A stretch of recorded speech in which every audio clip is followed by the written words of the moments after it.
Welcome to Type C Tech Reviews. Today we're going to be doing a review of the Gigabyte M32U. If at any point during the video you want to check out this exact same monitor, there's Amazon links below for the US, UK, Canada, and international links, but let's jump into it. All right away, this is a 31.5-inch screen size with a resolution of 3840 by 2160 aka 4K, and this is a gaming monitor, obviously. Now the PPI, or pixels per inch, essentially how crisp and clear your image is going to be, is really good here. In fact, it's more than really good. It is perfect in my professional opinion. This has a PPI of about 138. Now, if you know anything about PPI, you know that is a good resolution. Small text, things on the screen, even really fine details are very, very crisp. If you're just on your desktop, all of your folders, all of your icons, all of that really small text is going to be perfectly crisp and clear, which is amazing. Now, after using a ton of 4K 27-inch and 4K 32-inch monitors, 32 is by far the best. 4K at 27 inches is too much. Not that it looks bad, but that you're not really fully utilizing all of that 4K resolution, whereas on a 32-inch, it is matched perfectly. That's why I love this one so much. But let's move on to panel type, which is really good here. IPS, or in-plane switching. This means you're gonna have basically perfect viewing angles.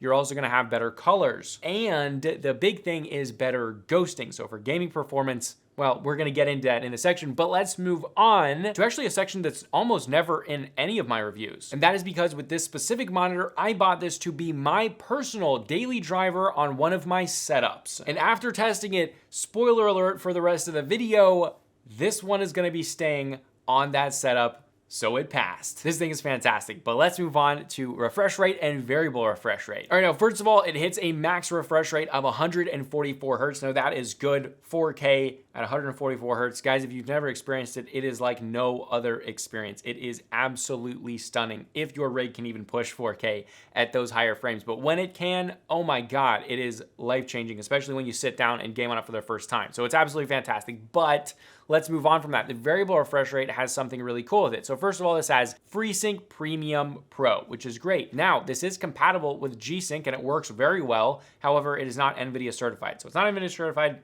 but it works well, so there's no problem there. Screen tearing, not an issue, okay? Not on this panel. However, very cool thing is variable refresh rate works not only on DisplayPort, but also HDMI. So if you're a console player, I play on both. This is a really, really good thing. And also another spoiler alert, it's really good for consoles as well as PC gaming.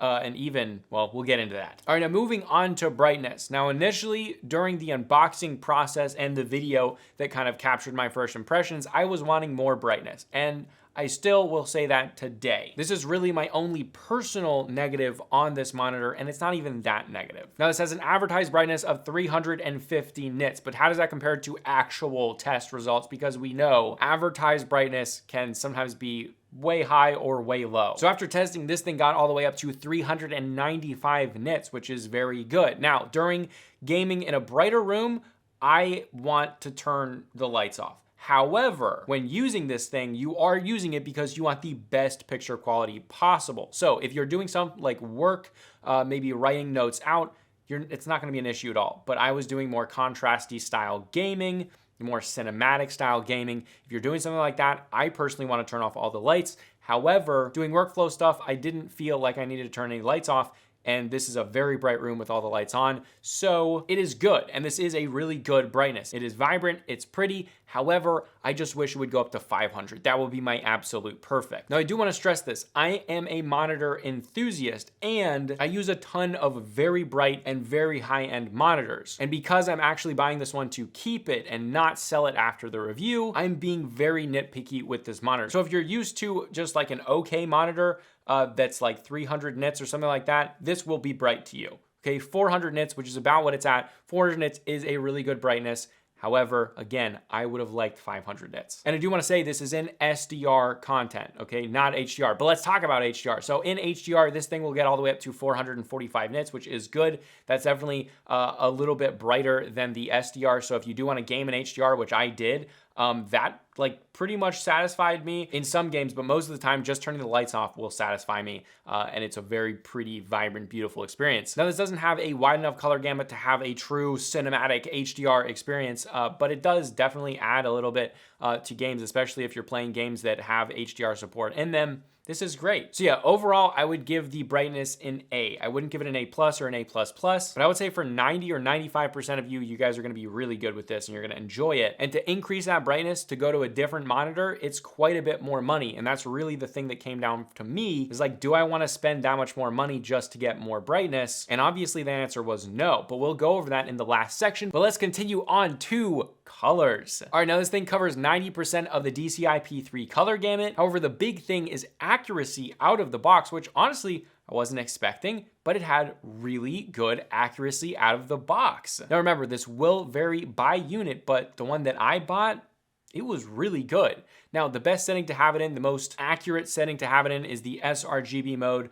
So that is what you want if you're gonna do like picture editing, photo editing, video editing, which I did on this, and it was actually really good for that, which is pretty dang surprising. Now as well, this does output 10 bits of color, and it handles outputting 10 bits of color very well. Handling gradients is absolutely fantastic. There's a lot of good things with the colors here, things that I weren't expecting to be that good. But because of those colors, it actually puts this monitor in a very interesting kind of category where you can use it for workflow, you can use it for gaming, and you can even use it for really good console gaming. So if this was my only monitor that I had, I would have a MacBook Pro setup for workflow, a PC hooked up for PC gaming, and then an Xbox Series X hooked in for console gaming. And all three of those would work perfectly for each individual task, and it would excel in each of those different environments, which is pretty dang rare. But let's move on to contrast ratio. Now, contrast ratio is typical for an IPS panel at 1000:1. It doesn't have the new black technology that we just reviewed on that Dell monitor, which was very cool. But you might have heard this has local dimming. Now, this does have local dimming. If you want to turn it on, you go into a picture profile, and then you pick one of them, and then local dimming is inside of those settings. However, it's not good. There are only 16 zones, and it's bad. It doesn't really change anything. It doesn't make the blacks deeper. It's overall not good. Now, that's not a con, because basically all the monitors I reviewed don't have local dimming. Just don't expect that this is gonna be a feature that you're gonna use, because honestly, you won't use it. It's not good. It's just distracting when there's black screens, honestly. But yeah, again, that's not a con. It's just that it's not good and you never use it, and it's just a feature that's there. Also, for IPS glow and backlight bleed, my unit had none. Obviously, if it did have it, I would mention it and then send it back for a replacement, but this one didn't have any at all. Okay, but now response time, ghosting, and input lag. This section is the section, okay? If you wanna get this monitor, listen up. The pixel response time is very good here, basically equating to no ghosting. I mean, this thing is seriously good. And I know I've said that about a few monitors that we've reviewed recently, and that's because they're all at this same tier. This is probably the best one out of maybe all of them. It is seriously low. All right, for the response time settings, there is picture quality, balanced, speed, and then off. Now, in all of the settings, there is basically no ghosting at all. Now, in the speed setting, there is a lot of pixel overshooting and inverse ghosting. Never put it in that. That is never one that you're gonna wanna put it in. However, balanced is good. That's the one I wanna use all the time, but any of them really work. If you wanna go picture quality off, why would you use that? But really, none of them have any ghosting at all. There's just inverse ghosting on the speed setting. So I leave it in balanced, but you could probably use any of them. It is seriously crystal clear. I do want to stress this point that there is seriously like the lowest ghosting I think I've ever seen on a monitor that's an IPS. It's honestly insane. It's basically like there is none there. It is crystal clear. So for fast-paced gamers or for gamers that just want a beautiful image, it's amazing. Okay, but now we're gonna move into input lag. And this is where we go, okay, so it's pretty and it doesn't smear and stuff like that, but what about the input lag? Now, a lot of times, reviewers won't talk about this, but this is one of the most influential things about buying monitors, and it's good on this. And this is one of the reasons that I decided to keep this. The input lag is seriously low, like competitive grade seriously low. From the unboxing, I kind of felt that it was very, very low. I did also just come from a workflow monitor, so those definitely have a higher input lag most of the time, although it doesn't matter in typical workflow, but this is a fast monitor. So if you are a competitive gamer or you just like feeling low input lag like I do, it is seriously good. Very impressive. That's why I said that section was good. It's like a bunch of good stuff just clumped into one. But let's move on to the menu system and controls. Now, this is neither good nor bad. There's some bad, there's some good, but it evens each other out. This is just average here. Okay, now first the bad with the menu system. The placement is bad. Like it's just bad. You can't get worse placement, but it's also not that big of a deal in my opinion, and that's why I'm keeping it. Now the placement is on the right-hand side behind the monitor. You have to reach back fairly far, and it's high enough where you can't reach under it. Now this is a problem because if you have dual monitor setups, you can't actually reach the menu system controls without reaching your hand way far behind the monitor. So that is kind of annoying. However, for the actual menu system controls, this uses a single joystick that is actually nice and responsive. It's easy to click things. I know this is a very small thing, but it is easier than like Dell's. Dell's seems to be harder.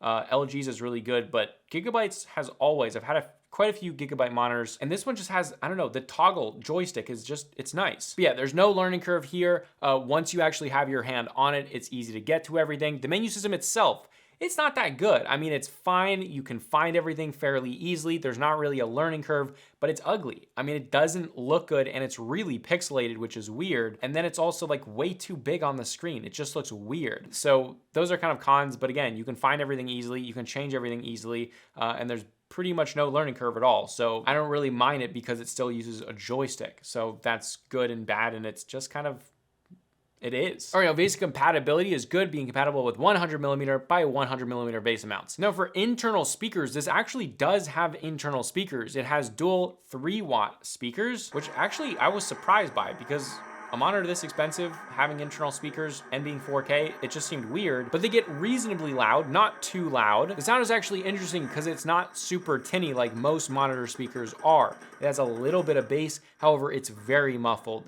The mids and the trebles are very muffled. So if you want to use it like for basic stuff, like watching YouTube videos or something like that, this absolutely works. And if you're someone who uses headphones 95% of the time, I would probably just use the monitor speakers and then use headphones every other time. However, I do want to stress these are very muffled. So if you're like someone who wants to jam out to music with the monitor speakers, not gonna happen. But if you need to hear someone talking or something like that, these work. All right, now ports are actually surprisingly good here. Having two HDMI 2.1 ports, one display port 1.4, a USB Type-C with 15 watts of charging, a USB Type-B and 3 USB Type-A's, and a 3.5mm audio out. Now the USB-C is very, very cool to add. That's why I say you could plug a MacBook Pro and something like that into it. Now again, it does have 15 watts of charging. That's enough to prolong like a laptop's battery. Like if you have maybe like a Dell XPS, or basically any modern laptop will have USB-C connectivity. So that will prolong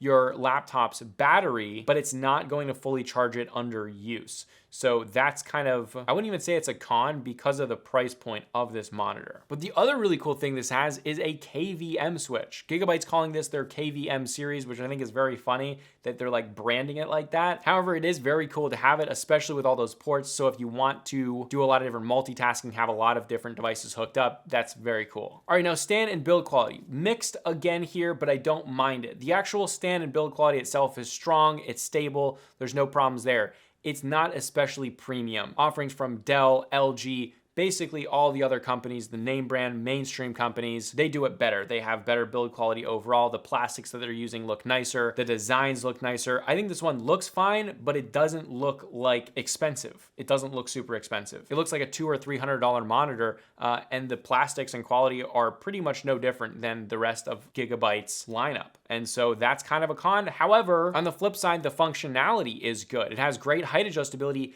and that height adjustability goes all the way down basically to the desk. So you can basically set the panel on the desk, which is very cool. It then has tilt and it has swivel, which is cool. So no rotation, but again, it has swivel, and that height adjustability is very cool. Now the plastics and stuff like that and the design doesn't really bother me because the only thing that I really care about is I want to see that panel. I just want to have that great, fantastic 4K, high refresh rate, low input lag, low ghosting, gaming experience. I don't care about the stand. But now the price section. This monitor comes in at $800, which yes, is a lot of money, but compared to the competition and what you get, this thing is very, very good. And honestly, that's why I bought this to potentially be a daily driver, which it is going to be, because it is so much cheaper than the competition for having a 32-inch screen size, 4K, 144 hertz, low ghosting, and still having HDMI 2.1 to plug consoles into, this thing is absolutely fantastic. When looking at the competition to get higher brightness, maybe from ViewSonic and a bunch of other brands, the LG 27GP950 is always out of stock, and it's also quite a bit more expensive. This one is fairly accessible to get, I believe, or it was at the time of filming this, and for that price of $800, it is a damn good monitor. So overall, do I recommend this monitor? Well, if you want a 32-inch 4K 144 Hz gaming monitor that is the best bang for your buck right now, I would say absolutely yes. Again, if you want to check it out, there's Amazon links below for the US, UK, Canada, and international links. This is my most recommended 144 Hz 32-inch 4K monitor right now. I wanted that big screen size, I wanted 4K,